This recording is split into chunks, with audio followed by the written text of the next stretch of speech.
Now, I'm going to agree with you. That last one was a weird song. That was Wooly Bully by Sam the Sham and the Pharaohs. That was just on my playlist. And I picked it because, I just like, I'm a weird guy and I like weird things. That was just a song that was introduced to me a long time ago. And I always thought it was kind of catchy. But that kind of segues into what else I want to talk about in the second segment of my show about cryptids. Now, the thing that interests me about cryptids and how I learned more about them was through YouTube, specifically a YouTuber by the name of Jacob the Carpetbagger.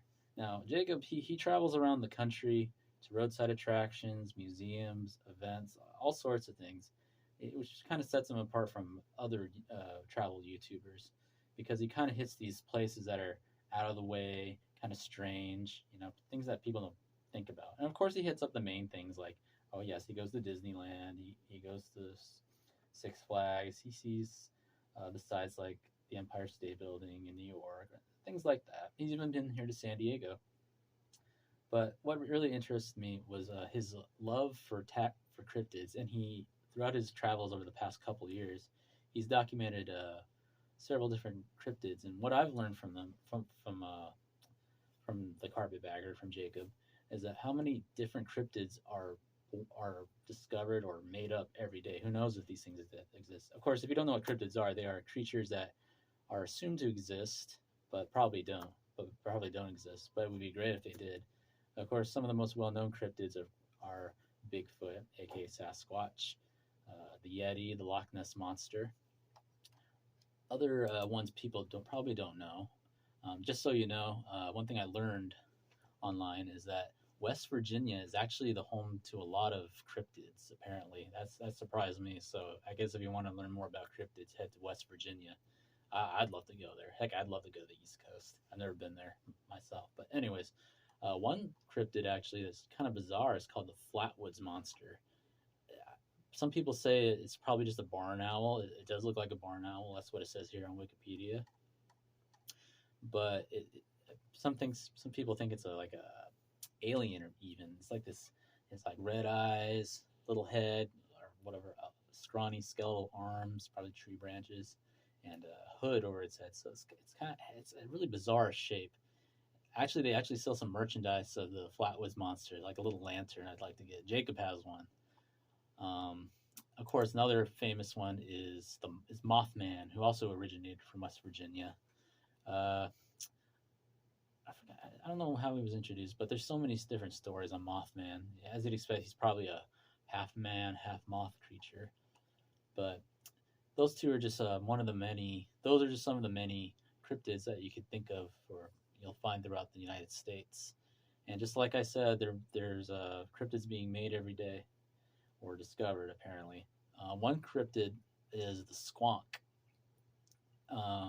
Jacob this year recently went to a squonk festival dedicated the first squonk festival dedicated to the squonk. I don't think the squonk itself is a new cryptid. It's just been around for a long time, like mythology.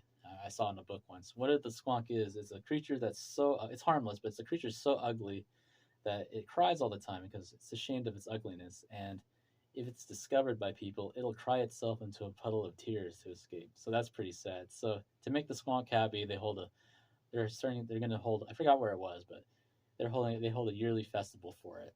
Of course, they have festivals for all these cryptids, especially Bigfoot. He's the superstar of all cryptids, along with the Loch Ness monster. And just so you know, we actually have our own Loch Ness monster here in the states called Champ in Lake Champlain. Honestly, there's a lot of lake monsters. So yeah, if you're really interested in cryptids, or like I am, uh, look it up. Well, I'm not really super interested, but I like believing in the unknown and believing that these things exist. And one last shout out to a cryptid that does exist is the coelacanth. Now that really interested me. It's a prehistoric fish that they just found one day. It was only known in the fossil records until some fishermen in South Africa or Indonesia, fish went out of the sea and like, oh, it's alive. So that really inspires me to think of like what things could possibly be out there. So I'll leave you with that. And oh yeah, so if you love travel, subscribe to Jacob the Carpetbagger on YouTube. He's actually doing pretty well for himself right now, and that's pretty cool to see. or even Adam LeWoo, another cool YouTube traveling YouTuber. Anyhow, I'll be playing the next song, Barbara Ann by the Beach Boys, and after that, it'll be Amy by Pure Prairie League. I'm not super huge in the country, but I like a lot of the older country songs, and Amy is one of my favorites. But first up, it'll be Barbara Ann by the Beach Boys here on 1320 KKSM AM 1320. This is DJ Mixtape.